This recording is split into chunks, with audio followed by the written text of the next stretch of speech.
ഞാൻ doctor Gopika, senior consultant at doctor Basil homoeo hospital, Pandikkad, Malappuram ജില്ല.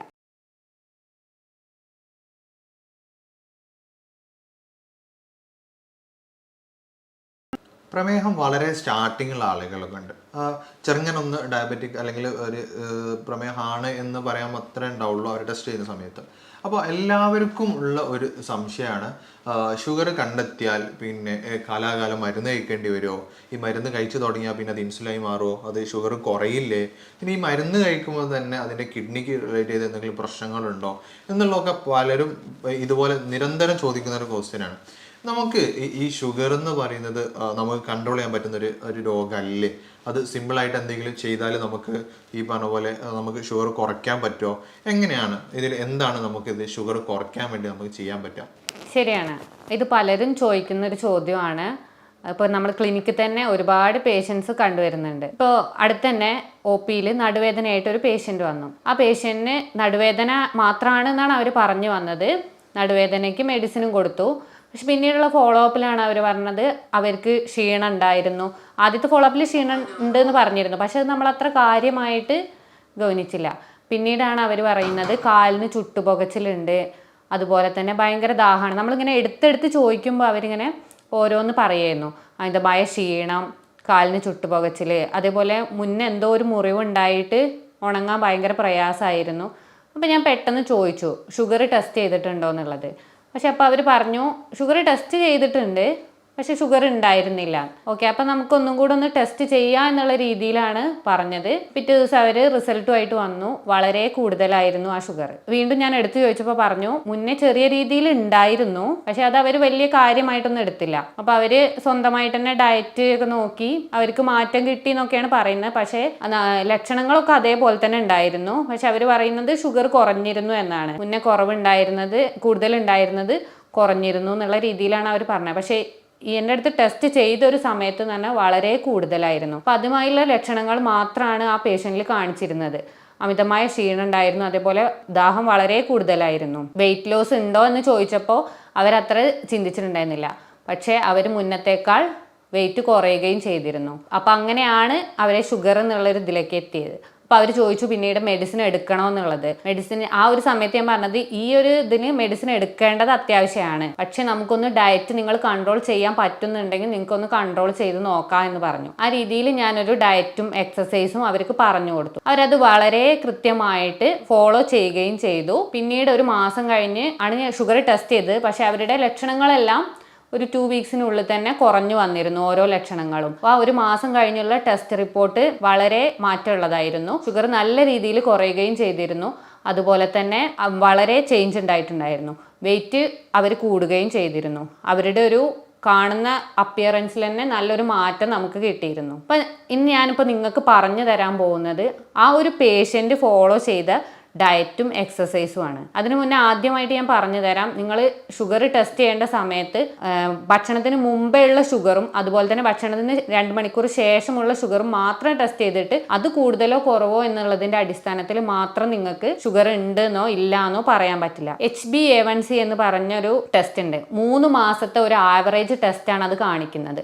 അതിൽ നിന്ന് നമുക്ക് പെട്ടെന്ന് മനസ്സിലാക്കാം. അപ്പോൾ നിങ്ങൾക്ക് ആദ്യം കൂടുതൽ ഉണ്ടായിരുന്നു, അത് നിങ്ങൾ ഡയറ്റ് ചെയ്തിട്ട് കൺട്രോൾ ചെയ്തിട്ട് നിങ്ങൾക്ക് മാറ്റം വന്നിട്ടുണ്ട് എന്നുണ്ടെങ്കിൽ അതും തന്നെ നമുക്ക് മനസ്സിലാക്കാൻ പറ്റും. പെട്ടെന്ന് ഒരു ദിവസത്തെ മാറ്റമല്ല അതിൽ പറയുന്നത്, ഒരു 3 മാസ കാലത്തെ ആവറേജ് ഷുഗറാണ് HbA1c എന്ന് പറഞ്ഞ ടെസ്റ്റിലൂടെ നമുക്ക് കിട്ടുന്നത്. അതൊരു 5.9 താഴെയാണെന്നുണ്ടെങ്കിൽ നിങ്ങൾ ഒരു പേടിയും പേടിക്കേണ്ട, നിങ്ങളൊരു നോർമൽ ഇതാണ്, ഷുഗർ ഒന്നും ഇല്ലാത്ത ഒരു നോർമൽ പേഴ്സൺ ആണ്. അതുപോലെ 5.9 to 6.3 എന്നുള്ളൊരു ഇതിലെത്തിയിട്ടുണ്ടെങ്കിൽ നിങ്ങളൊരു പ്രീ ഡയബറ്റിക് സ്റ്റേജ് ആണെന്നാണ് മനസ്സിലാക്കേണ്ടത്. ഈ ഒരു സ്റ്റേജിൽ നിങ്ങൾക്ക് ഷുഗർ വരാനുള്ള ചാൻസ് ഉണ്ട് എന്നാണ് കാണിക്കുന്നത്. അപ്പോൾ നിങ്ങൾക്കൊരു ഡയറ്റും എക്സസൈസും ഫോളോ ചെയ്യാം. എന്നാൽ 6.3 മുതൽ 7 വരെ ഉള്ളത് എന്ന് പറഞ്ഞാൽ ഷുഗർ ഉള്ള സ്റ്റേജിനെയാണ്. അപ്പോൾ അവർ എന്തായാലും മെഡിസിൻ എടുക്കണം എന്ന് പറയുന്നില്ല, പക്ഷേ നിങ്ങളൊരു ഡയറ്റും എക്സസൈസും കൺട്രോൾ ചെയ്ത് പോവുകയാണെന്നുണ്ടെങ്കിൽ നിങ്ങളെ കൊണ്ട് മെഡിസിൻ എടുക്കാതെ തന്നെ ആ ഷുഗറിനെ നിങ്ങൾക്ക് കൺട്രോൾ ചെയ്യാൻ പറ്റും. പക്ഷേ 7നേക്കാൾ കൂടുതലായി കഴിഞ്ഞാൽ നിങ്ങളൊരു സ്ട്രിക്റ്റ് ഡയറ്റും ഫോളോ ചെയ്യണം, അതുപോലെ തന്നെ എക്സസൈസ് ചെയ്യും വേണം. മെഡിസിൻ എടുത്താൽ മാത്രമേ നിങ്ങൾക്ക് അത് വരുതിയിലാക്കാൻ പറ്റൂ. അപ്പോൾ ഈ ഒരു HbA1c ടെസ്റ്റ് നിങ്ങൾ കറക്റ്റായിട്ട് നോക്കുകയാണ്, നിങ്ങളൊരു റെഗുലർ ഇൻ്റർവെല്ലിൽ അത് ടെസ്റ്റ് ചെയ്യുകയാണെന്നുണ്ടെങ്കിൽ അത് നിങ്ങൾക്കും അതേ ഗുണകരമാണ്, അതുപോലെ ഡോക്ടേഴ്സിനും അതേ താരതമ്യം ചെയ്യാനും സൗകര്യമായിരിക്കും. ഇനി എന്താണ് ഞാൻ ആ പേഷ്യൻറ്റിന് പറഞ്ഞു കൊടുത്ത ഡയറ്റും എക്സസൈസും എന്താണെന്നുള്ളതാണ് ഞാൻ നിങ്ങൾക്ക് പറഞ്ഞു തരാൻ പോകുന്നത്. അത് കറക്റ്റായിട്ട് നിങ്ങളൊന്ന് ഫോളോ ചെയ്ത് നോക്കിയാൽ നിങ്ങൾക്കും കാണാം അതിലുള്ള മാറ്റങ്ങളും. ആദ്യമായിട്ട് ഞാൻ എക്സസൈസ് ആണ് പറഞ്ഞു തരുന്നത്. എക്സസൈസ് ഒരു 30 സെക്കൻഡ് നിങ്ങൾ വിചാരിച്ചാൽ മതി. എൻ്റെ ആ പേഷ്യൻറ്റിന് പറ്റിയെന്നുണ്ടെങ്കിൽ നിങ്ങൾക്കും അത് പറ്റും. ഒരു ഡോക്ടർക്ക് ഈ നിലയിൽ പറഞ്ഞു തരാൻ മാത്രമേ പറ്റുള്ളൂ. പക്ഷെ ഒരു പേഷ്യൻ്റ് എത്രത്തോളം ആത്മാർത്ഥമായിട്ട് ഇത് ചെയ്യുന്നോ അതിലാണ് നിങ്ങൾക്ക് റിസൾട്ട് കിട്ടുക. 30 സെക്കൻഡുള്ള എക്സസൈസ് പറയുന്നത് ഒരു ഹൈ ഇൻറ്റൻസിറ്റി ഇന്റർവെൽ ട്രെയിനിങ് ആയിട്ടാണ് നമ്മൾ പറയുന്നത്. ആ 30 സെക്കൻഡ് ഹൃദയത്തിൻ്റെ മിടിപ്പ് കൂടുന്ന രീതിയിലുള്ള എക്സസൈസാണ് നിങ്ങൾ ചെയ്യേണ്ടത്. അത് നിങ്ങൾക്ക് എന്ത് വേണേലും ചെയ്യാം. സ്കിപ്പിംഗ് ആവാം, അല്ലെങ്കിൽ ഒരു 20 പുഷപ്പ് ആവാം, അല്ലെങ്കിൽ സ്പീഡിൽ ഓടുക, അല്ലാന്നുണ്ടെങ്കിൽ ഒരു 20 ചാട്ടമുകളിലേക്കും താഴേക്കും ചാടുന്നതാവാം. അതിൽ എൻ്റെ പേഷ്യൻ്റ് ചെയ്തത് സ്കിപ്പിംഗ് ആയിരുന്നു. അവർക്ക് അതായിരുന്നു സൗകര്യം എന്നുള്ളത് കൊണ്ട് അതായിരുന്നു അവർ ചെയ്തിരുന്നത്. അപ്പോൾ അതിലാണ് അവർക്ക് കുറഞ്ഞു കിട്ടിയത്. ഈ 30 സെക്കൻഡ് നിങ്ങൾ ഈ ഹൈ ഇൻറ്റൻസിറ്റി ആയിട്ടുള്ള വർക്കൗട്ട് ചെയ്ത് കഴിഞ്ഞ് നിങ്ങളൊരു 10 മിനിറ്റിന് ശേഷം നിങ്ങളുടെ ഷുഗർ ഒന്ന് ടെസ്റ്റ് ചെയ്ത് നോക്കൂ. അപ്പം തന്നെ നിങ്ങൾക്ക് മാറ്റം മനസ്സിലാവും. പിന്നെ നിങ്ങളുടെ എത്രത്തോളം നിങ്ങൾക്ക് മാറ്റം കിട്ടുന്നുണ്ട് എന്നുള്ളത് നിങ്ങൾക്ക് മനസ്സിലാക്കാൻ വേണ്ടിയിട്ട് ഡെയിലി നിങ്ങൾ മോണിറ്റർ ചെയ്യുന്നത് നല്ലതാണ്.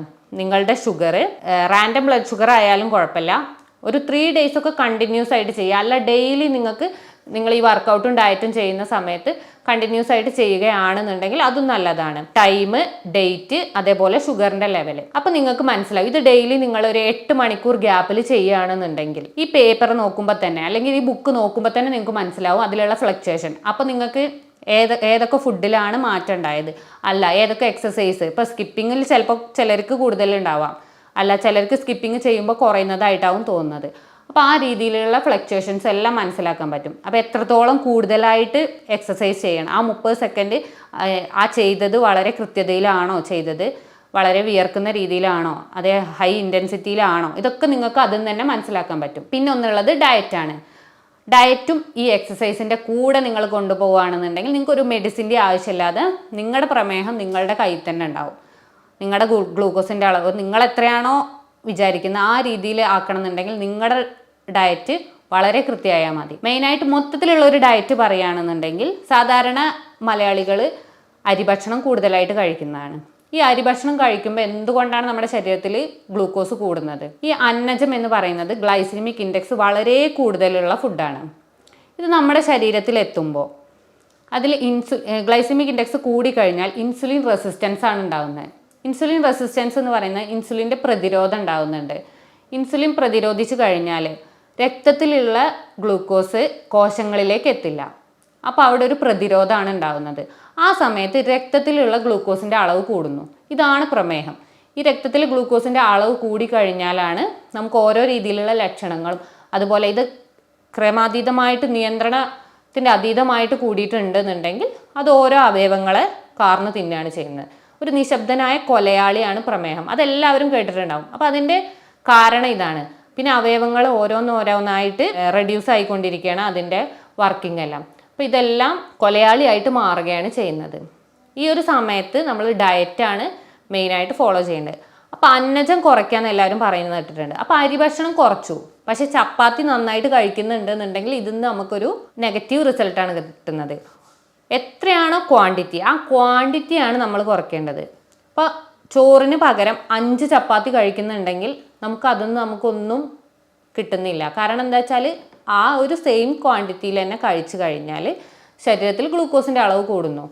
എന്നാൽ 1 or 2 ചപ്പാത്തിയാണ് കഴിക്കുന്നതെന്നുണ്ടെങ്കിൽ ആ സമയത്ത് നമ്മുടെ ഗ്ലൂക്കോസിൻ്റെ അളവ് കുറയുകയാണ് ചെയ്യുന്നത്.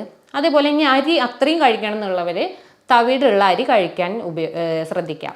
അതുപോലെ തന്നെ പ്രോട്ടീൻ റിച്ച് ആയിട്ടുള്ള ഫുഡ് കഴിക്കുക.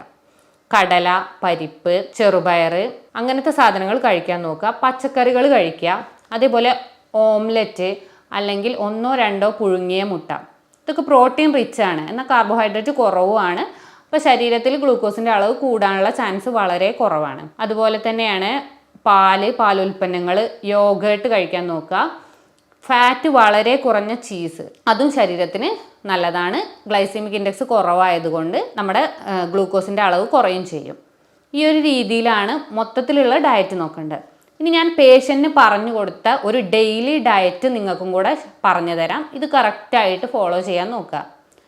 ഒരു ശരാശരി മലയാളി എന്ന് പറയുന്നത് 3 നേരം ഫുഡ് കഴിക്കുന്നവരായിരിക്കും, ചിലപ്പോൾ 4 നേരം. ഈ ഒരു തവണ കൂട്ടുക, 5ഓ 6ഓ തവണയായിട്ട് ഫുഡ് കഴിക്കാൻ നോക്കുക. പക്ഷേ ഈ കഴിക്കുന്ന സമയത്തുള്ള ക്വാണ്ടിറ്റി കുറയ്ക്കാൻ നോക്കുക.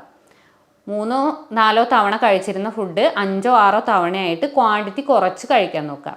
രാവിലെ പ്രഭാത ഭക്ഷണമായിട്ട് സാധാരണ എല്ലാവരും കഴിക്കുന്നുണ്ടാവുക ഒന്നെങ്കിൽ ദോശ, ഇഡലി, പുട്ട്, ഉപ്പുമാവ്, ഇങ്ങനത്തെ ഫുഡുകളായിരിക്കും സാധാരണ. അപ്പോൾ ദോശ ഇപ്പോൾ അരി പുളിപ്പിക്കുമ്പോൾ ഗ്ലൈസീമിക് ഇൻഡെക്സ് കൂടുകയാണ് ചെയ്യുന്നത്. ഈ ഒരു സമയത്ത് ഷുഗർ കൂടാനുള്ള ചാൻസ് കൂടുതലാണ്.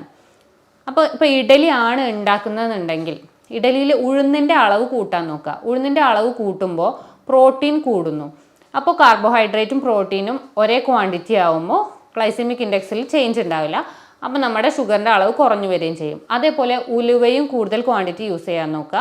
ഉലുവ എന്ന് പറയുന്നത് ഷുഗർ കുറയ്ക്കാൻ ഉപയോഗിക്കുന്ന ഒരു പദാർത്ഥമാണ്. അതുപോലെ തന്നെ ഇതിനോടൊപ്പം ഉണ്ടാക്കുന്ന കറി പ്രോട്ടീൻ റിച്ച് ആയിട്ടുള്ള ഒരു കറി ഉപയോഗിക്കാൻ നോക്കുക. പിന്നെ ഉള്ളത് പുട്ട് ആണെന്നുണ്ടെങ്കിൽ പുട്ടിനോട് സെയിം ക്വാണ്ടിറ്റിയിൽ നമ്മൾ ഇപ്പോൾ കടലയോ ചെറുപയറോ കറിയായിട്ട് ഉപയോഗിക്കാൻ നോക്കുക. അപ്പോൾ സെയിം ക്വാണ്ടിറ്റിയിൽ വരുമ്പോൾ കാർബോഹൈഡ്രേറ്റും പ്രോട്ടീനും സെയിം ക്വാണ്ടിറ്റി ആകുമ്പോൾ അത് ഷുഗറിൻ്റെ അളവ് കുറയ്ക്കുന്നുണ്ട്. അതുപോലെയാണ് ഇപ്പോൾ ഉപ്പുമാവാണ് നമ്മൾ ഡെയിലി രാവിലെ എന്നുണ്ടെങ്കിൽ ഉപ്പുമാവിൽ കൂടുതൽ വെജിറ്റബിൾസ് യൂസ് ചെയ്യുക. കൂടുതൽ വെജിറ്റബിൾസ് യൂസ് ചെയ്യുമ്പോഴും ഷുഗറിനെ നമുക്ക് നിയന്ത്രിക്കാൻ പറ്റും. അതേപോലെ അപ്പമാണെന്നുണ്ടെങ്കിൽ അപ്പത്തിന് കറിയായിട്ട് പ്രോട്ടീൻ അടങ്ങിയ ഒരു കറി ഉപയോഗിക്കുക. കടല, പരിപ്പ്, അങ്ങനത്തെ ഒരു പ്രോട്ടീൻ അടങ്ങിയ ഒരു കറി സെയിം ക്വാണ്ടിറ്റിയിലുള്ള കറി ആയിരിക്കണം എപ്പോഴും രാവിലെ പ്രഭാത ഭക്ഷണത്തിന് ഉപയോഗിക്കേണ്ടത്. കാർബോഹൈഡ്രേറ്റ് കഴിക്കുന്നുണ്ട് എന്നുണ്ടെങ്കിൽ അതിനോടനുബന്ധിച്ച് സെയിം ക്വാണ്ടിറ്റിയിലുള്ള പ്രോട്ടീൻ റിച്ച് കറി ആയിരിക്കണം എല്ലാവരും കഴിക്കാൻ ശ്രദ്ധിക്കേണ്ടത്. പിന്നെ ഉള്ളത് ഒരു 10 മണി അല്ലെങ്കിൽ ഒരു 11 മണിക്ക് സ്നാക്കായിട്ട് കഴിക്കുന്ന പലരുമുണ്ട്. ആ ഒരു 11 മണി സമയത്ത് ആ സ്നാക്ക് ഒഴിവാക്കുക. പിന്നെ അതുപോലെ തന്നെ കംപ്ലീറ്റ് ചായ. പിന്നെ ചിലർ പറയും പഞ്ചസാരയിൽ മാത്രമാണ് ഷുഗർ ഉള്ളതെന്ന്. പക്ഷേ അല്ല, ഈ ശർക്കര, തേന് ഇവയൊക്കെ സിമ്പിൾ ഷുഗേഴ്സാണ്. ഇത് കഴിച്ചാലും നമ്മുടെ ശരീരത്തിലെ ഗ്ലൂക്കോസിൻ്റെ അളവ് കൂടുന്നുണ്ട്. അപ്പം മധുര പാനീയങ്ങളായ എല്ലാ പാനീയങ്ങളും കംപ്ലീറ്റ് ആയിട്ട് ഒഴിവാക്കുക. ഒന്നും കഴിക്കേണ്ട. രാവിലെ എണീറ്റ ഉടനെ ഒരു 1/2 ഗ്ലാസ് വെള്ളം കുടിക്കുന്നത് വളരെ നല്ലതാണ്. 1/2 ഗ്ലാസ് എന്നുള്ളത് 1ഓ 2ഓ ഗ്ലാസ് ആയാലും കുഴപ്പമില്ല. വെള്ളം രാവിലെ നന്നായിട്ട് കുടിക്കുന്നത് ശരീരത്തിന് നല്ലതാണ്. പിന്നെ 11 മണിക്കുള്ള ഇപ്പം എന്തെങ്കിലും സ്നാക്സ് കഴിക്കുന്നുണ്ടായിരുന്നു എന്നുണ്ടെങ്കിൽ സ്നാക്സ് ഒഴിവാക്കുക. ആ ഒരു സമയത്ത് വെള്ളവും അതേപോലെ തന്നെ നട്ട്സ് കഴിക്കാൻ ശ്രദ്ധിക്കുക. കാഷ്യൂ, ബദാം ഇതൊക്കെ ഷുഗർ കൺട്രോൾ ചെയ്തു പോകുന്ന സാധനങ്ങളാണ്. അപ്പോൾ ഇത് കഴിച്ചു വിചാരിച്ച് ഷുഗർ കൂടില്ല. അല്ലാന്നുണ്ടെങ്കിൽ കുക്കുംബർ, ടൊമാറ്റോ അങ്ങനത്തെ പച്ചക്കറികളും അത് കഴിക്കാൻ ഇപ്പോൾ വെറുതെ കഴിക്കാൻ ബുദ്ധിമുട്ടാണെന്നുള്ളവർ അതിലൊരു ചെറുനാരങ്ങ പിഴിഞ്ഞിട്ട് അത് കഴിക്കാൻ നോക്കുക. അപ്പോൾ അത് കാരണം നമ്മുടെ ഷുഗർ കൂടുന്നില്ല. അപ്പോൾ അതൊരു 11 മണിക്ക് കഴിക്കുകയാണെങ്കിൽ അത് വളരെ നല്ലതാണ്. പിന്നെ ഉള്ളത് ഉച്ചയ്ക്ക് എല്ലാവരും ചോറ് കഴിക്കുന്നവരായിരിക്കും. അരിഭക്ഷണമായിരിക്കും കൂടുതൽ ആൾക്കാരും പ്രിഫർ ചെയ്യുന്നത്. അപ്പോൾ ഒരു പ്ലേറ്റിനെ നമ്മൾ 4 ആക്കി ഭാഗിക്കാം. 4 ആക്കി ഭാഗിച്ചു കഴിഞ്ഞാൽ അതിലെ ഒരു ഭാഗത്ത് ചോറെടുക്കുക. ഒരു ഭാഗം മാത്രമേ ചോറെടുക്കാൻ പാടൂ. അതിലെ അടുത്ത ഭാഗത്തായിട്ട് നമ്മൾ പ്രോട്ടീൻ റിച്ചായ പനീർ, ചെറുപയർ, കടല അതുപോലത്തെ പ്രോട്ടീൻ റിച്ച് ഭക്ഷണം അതിലെ ഒരു ഭാഗത്തെടുക്കുക. പിന്നെ ബാക്കി 2 ഭാഗങ്ങളിലായിട്ട് ബാക്കി 2 ഭാഗങ്ങൾ ഒന്നാക്കിയിട്ട് അതിൽ ഇലക്കറികൾ, പച്ചക്കറികൾ, അതല്ലെങ്കിൽ മൈക്രോ ബീൻസ് എന്ന് പറയുന്നത് ഈ ചെറുപയർ, കടലയൊക്കെ തലേ ദിവസം വെള്ളത്തിലിട്ടിട്ട് അതിലിങ്ങനെ തെഴു വന്നു കഴിഞ്ഞാൽ അതൊരു 1-2 ദിവസം വലുതായി കഴിഞ്ഞാൽ അത് അരിഞ്ഞ് ഉപ്പേരി വെക്കാറുണ്ട് പലരും, തോരൻ വെക്കും. അപ്പോൾ അതും നമുക്ക് യൂസ് ചെയ്യാം. അപ്പം അതിലെ ഒരു ഭാഗം മാത്രമാണ്, ക്വാണ്ടിറ്റി വളരെ കുറവാണ് ചോറിൻ്റെ. ഒരു ഭാഗം ചോറ് കഴിക്കുക. അതിലെ മറ്റേ ഒരു ഭാഗത്തായിട്ട് പ്രോട്ടീൻ റിച്ചായ കടല, പരിപ്പ് അത് കഴിക്കാൻ ശ്രദ്ധിക്കുക. ബാക്കി 2 ഭാഗങ്ങളിലായിട്ട് ഇലക്കറികൾ, പച്ചക്കറികൾ, മൈക്രോ ബീൻസ് ഇതൊരു ഡേ ടു ഡേ ലൈഫായിട്ട് മാറ്റാൻ നോക്കുക. പിന്നെ ഇതിൻ്റെ ഒപ്പം വെള്ളം കുടിക്കുക. വെള്ളം എപ്പോഴും നമ്മുടെ ശരീരത്തിന് അത്യാവശ്യവും നല്ലതുമാണ്. ഇപ്പോൾ സ്കിന്നിൻ്റെ കാര്യത്തിലായാലും ശരീരത്തിൻ്റെ അവയവങ്ങളുടെ അല്ലെങ്കിൽ രക്തയോട്ടത്തിനൊക്കെ നല്ലതാണ് വെള്ളം. അപ്പോൾ വെള്ളം നന്നായിട്ട് കുടിക്കാൻ നോക്കുക. 25 കിലോ വെയിറ്റ് ഉള്ള ഒരാൾ 1 ലിറ്റർ വെള്ളം എന്ന രീതിയിലാണ് കുടിക്കേണ്ടത്. അപ്പോൾ അതിനനുസരിച്ച് പ്രൊപ്പോർഷനായിട്ട് നിങ്ങൾ വളരെ നന്നായിട്ട് കുടിക്കാൻ നോക്കുക. പിന്നെ ഉള്ളതെന്ന് പറഞ്ഞാൽ 4 മണിക്കുള്ളതാണ്. 4 മണിക്ക് എല്ലാവരും പ്രിഫർ ചെയ്യുക എന്ന് പറഞ്ഞാൽ ചായയാണ്. അപ്പോൾ ചായ കഴിക്കാതിരിക്കുക. ഗ്രീൻ ടീ വേണമെങ്കിൽ നിങ്ങൾക്ക് കഴിക്കാം. പഞ്ചസാര, ശർക്കര ഒഴിവാക്കുക. ആ സമയത്ത് ഫ്രൂട്ട്സിൽ വളരെ ഷുഗർ കൂടുതലാന്ന് പറയും. പക്ഷേ ഒരു ആപ്പിൾ അല്ലെങ്കിൽ വിറ്റാമിൻ സി റിച്ചായ ഒരു ഓറഞ്ച്, നാരങ്ങ ഒന്ന് കഴിക്കുന്നതിന് കുഴപ്പമൊന്നുമില്ല. ഡെയിലി നിങ്ങൾക്ക് ഒരു 4 മണിക്ക്, പക്ഷെ കൂടുതലാവണ്ട, ഒന്ന് മാത്രം കഴിക്കുക, അത് വളരെ നല്ലതാണ്. അത് കഴിഞ്ഞ് കഴിഞ്ഞാൽ പിന്നെ രാത്രിയിലത്തെ ഫുഡാണ്. രാത്രിയിലുള്ള ഫുഡ് ഒരു 7 മണിക്ക് കഴിക്കാൻ ശ്രദ്ധിക്കുക. 7 മണിക്ക് കഴിച്ചു കഴിഞ്ഞാൽ അതൊരു ഇൻ്റർമീഡിയറ്റ് ഫാസ്റ്റിംഗ് ആയിട്ടും പ്രവർത്തിക്കും. ഇൻ്റർമീഡിയറ്റ് ഫാസ്റ്റിംഗ് എന്ന് പറഞ്ഞാൽ പിറ്റേ ദിവസം നമ്മൾ രാവിലെ 8 മണിക്കാണ് ഫുഡ് കഴിക്കുന്നത്. അപ്പോൾ ഒരു 13 അവർ ഗ്യാപ്പ് അവിടെ കിട്ടും. അപ്പോൾ ആ കാരണത്താൽ നമ്മൾ ഷുഗറിന് ചേഞ്ച് ഉണ്ടായിക്കോളും, കുറഞ്ഞോളും.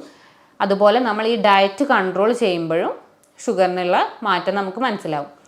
ഈ ഒരു 7 മണിക്ക് നിങ്ങൾ ഭക്ഷണം കഴിക്കുകയാണെന്നുണ്ടെങ്കിൽ 1-2 ചപ്പാത്തി, അല്ല റാഗി ആണെങ്കിൽ അതൊക്കെ കഴിക്കുക, പക്ഷെ വളരെ ക്വാണ്ടിറ്റി കുറവായിട്ട് കഴിക്കുക. അതുപോലെ രാവിലെ നമ്മൾ പറഞ്ഞ പോലെ പ്രോട്ടീൻ റിച്ചായ ഒരു കറിയോ അതിനൊപ്പം കഴിക്കാൻ നോക്കുക. ഒപ്പം ചായയോ മറ്റ് പാനീയങ്ങളോ കഴിക്കേണ്ട, വെള്ളം കുടിക്കാൻ നോക്കുക. ഇതായിരിക്കണം ഒരു ഡേ ടു ഡേ നിങ്ങളുടെ ലൈഫ്. ഇതിൽ ചേഞ്ചുകൾ ചില സമയത്ത് നിങ്ങൾക്ക് ചേഞ്ച് ആക്കാം. പക്ഷേ നോർമലി ഇപ്പോൾ ഒരു 30 ദിവസം ഉണ്ടെങ്കിൽ 25 ദിവസം ഇത് കണ്ടിന്യൂ ചെയ്യാൻ നോക്കുക. എന്നാലേ നിങ്ങളുടെ ഷുഗർ നിങ്ങളുടെ കൺട്രോൾ വരുള്ളൂ. പ്രോട്ടീൻ കൂടി വിചാരിച്ച് നിങ്ങൾക്ക് ബുദ്ധിമുട്ടുണ്ടാവില്ല. പക്ഷേ അന്നജം കൂടും തോറും ഗ്ലൈസിമിക് ഇൻഡെക്സ് ശരീരത്തിൽ കൂടുമ്പോൾ ഇൻസുലിൻ്റെ റെസിസ്റ്റൻസ് കൂടുകയാണ് ചെയ്യുന്നത്. അപ്പോൾ രക്തത്തിലാണ് ഗ്ലൂക്കോസിൻ്റെ അളവ് കൂടുക. അപ്പോൾ അത് ഇടയ്ക്ക് ചിന്തിക്കുക. ഇതേ ഒരു ഡയറ്റ് നിങ്ങൾ കംപ്ലീറ്റ് ആയിട്ട് ഫോളോ ചെയ്യുകയാണെന്നുണ്ടെങ്കിൽ നിങ്ങളുടെ ഷുഗറിനെ നിങ്ങൾക്ക് തന്നെ കൺട്രോളിലാക്കാൻ പറ്റും. ആ നിശബ്ദ കൊലയാളിയെ നിങ്ങൾക്ക് തന്നെ എതിരേറാനുള്ള ഒരു കഴിവുണ്ടാവും. ഇങ്ങനെയുള്ളൊരു ഡയറ്റും എക്സസൈസും നിങ്ങൾ കണ്ടിന്യൂ ആയിട്ട് ഫോളോ ചെയ്യുകയാണെന്നുണ്ടെങ്കിൽ, ഇനി ഷുഗർ ഉള്ള ആളുകൾക്ക് അത് കുറയുകയും ചെയ്യും, അല്ല ഷുഗർ വരാതിരിക്കാനും നിങ്ങളുടെ ശരീരത്തിന് കപ്പാസിറ്റി ഉണ്ടാവും. ഇപ്പോൾ ഈ ഒരു ഡയറ്റും എക്സസൈസുമാണ് ഞാൻ എൻ്റെ പേഷ്യൻറ്റിന് പറഞ്ഞു കൊടുത്തത്. അപ്പോൾ അവർക്കത് സാധിച്ചു എന്നുണ്ടെങ്കിൽ ഇത് കാണുന്ന എല്ലാ ആളുകൾക്കും ഇത് ഫോളോ ചെയ്യാനും പറ്റും, നിങ്ങളുടെ ഷുഗറിനെ കൺട്രോൾ ചെയ്യാനും പറ്റും. അപ്പം ഞാൻ ഈ വീഡിയോയിൽ പറഞ്ഞ പോലെ ലക്ഷണങ്ങൾ നിങ്ങൾക്ക് ഉണ്ടെന്നുണ്ടെങ്കിൽ, അതുപോലെ നിങ്ങൾ അറിയുന്ന ആർക്കെങ്കിലും ഇങ്ങനത്തെ ലക്ഷണങ്ങൾ കണ്ടുവരുന്നുണ്ടെന്നുണ്ടെങ്കിൽ നിങ്ങൾക്ക് അടുത്തുള്ള ഒരു എക്സ്പെർട്ട് ഡോക്ടറെ കാണുകയും അവരിൽ നിന്ന് ഡയറ്റും എക്സസൈസും അല്ല മെഡിസിൻ അത്യാവശ്യമാണെന്നുണ്ടെങ്കിൽ അതും ഫോളോ ചെയ്തിട്ട് നിങ്ങളുടെ ഷുഗറിനെ കൺട്രോൾ ചെയ്യാവുന്നതാണ്. ഇനി ഈ വീഡിയോയുമായി ബന്ധപ്പെട്ട് എന്തെങ്കിലും സംശയങ്ങൾ നിങ്ങൾക്ക് ഉണ്ടെന്നുണ്ടെങ്കിൽ അടിയിൽ കാണുന്ന നമ്പറുമായിട്ട് കോൺടാക്റ്റ് ചെയ്യാം. മറ്റൊരു ഹെൽത്ത് ടോപ്പിക്കുമായിട്ട് വീണ്ടും കാണാം. താങ്ക്